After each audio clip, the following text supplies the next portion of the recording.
चलिए शुरुआत करेंगे सवाल जवाब के सिलसिले की। सबसे पहला सवाल ईमेल के जरिए है। ईमेल भेजा है हमें प्रदीप तिवारी ने और इन्होंने मेंशन किया इनकी मंथली इनकम अराउंड 30,000 और जैसा कि मेल में इन्होंने लिखा एक प्लॉट खरीदने की सोच रहे हैं। 10 लाख की रिक्वायरमेंट है। जो इनको अवधि है वो है लगभग 15 साल। इन्होंने ये भी स्पेसिफिकली लिखा है कि अभी तक इन्होंने कोई लोन नहीं लिया है।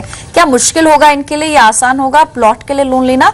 हालांकि इस प्लॉट की डिटेल्स नहीं है, लेकिन फिर भी इन्होंने ये जानना चाहा है कि अगर ये 15 साल के लिए लोन लेते हैं EMI क्या रहेगी और किन बैंक्स में या फाइनेंशियल इंस्टीट्यूशंस में अप्रोच कर सकते हैं। हर्ष,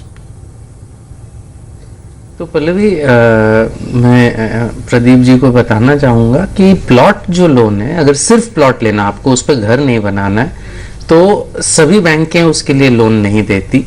और जो बैंकें देती भी है वो हर प्लॉट के लिए नहीं देती। वो प्लॉट अगर आप जिस भी राज्य के ये हैं, शायद नहीं पता हमको प्रदीप जी कौन से राज्य के हैं, जैसे अगर हरियाणा में है तो जो हुडा है, दिल्ली में है तो DDA है, महाराष्ट्र में है तो म्हाडा है, अगर ये प्लॉट्स देती हैं तो इनके प्लॉट्स हुए। या फिर हर बैंक की अपनी एक लिस्ट होती है डेवलपर्स की जो अप्रूव्ड होते हैं, तो सिर्फ वही प्लॉट्स पे फाइनेंस आपको मिल पाएगा। और उसका जो परसेंटेज है, जैसे घर के लोन में तो आपको जो एग्रीमेंट वैल्यू है उसका 80% तक मिल सकता है लोन। प्लॉट में 65 से 70% मिलेगा। लोन की अवधि भी 15 साल तक ही सीमित होगी। 20 साल के या 25 या 30 साल के लोन नहीं मिलेंगे। रेट भी ज़्यादा होगी, करीबन 12.25% के आसपास रेट होगी। इनको जो लोन चाहिए 10 लाख, अगर और कोई खराब ट्रैक रिकॉर्ड नहीं है तो मिल सकता है, चाहे इन्होंने पहले लोन न लिया हो तो जरूर मिल सकता है फिर भी।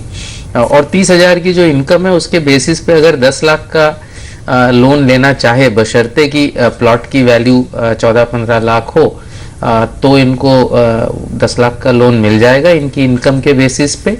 12.25% के ब्याज के हिसाब से करीबन 12,100 या 12,200 का मासिक EMI इनका बनेगा। राइट, यानी कि 12,000 के आसपास आपको EMI देनी होगी। दो चीजें अहम यहाँ पर एक्सपर्ट ने बताई कि आपके होम लोन के मुकाबले यहाँ पर अवधि छोटी होगी, यानी कि मैक्सिमम 15 इयर्स के लिए लोन आपको मिल पाएगा। और प्लस इंटरेस्ट रेट ज्यादा होगा, यानी लगभग 2% ज्यादा ब्याज दर आपको देनी होगी। 12.25% के हिसाब से अगर 10 लाख का लोन लेते हैं EMI, जैसा हर्ष ने बताया, 12,160 रुपए के आसपास बन सकती है। चलिए अगले सवाल की तरफ बढ़ते हैं।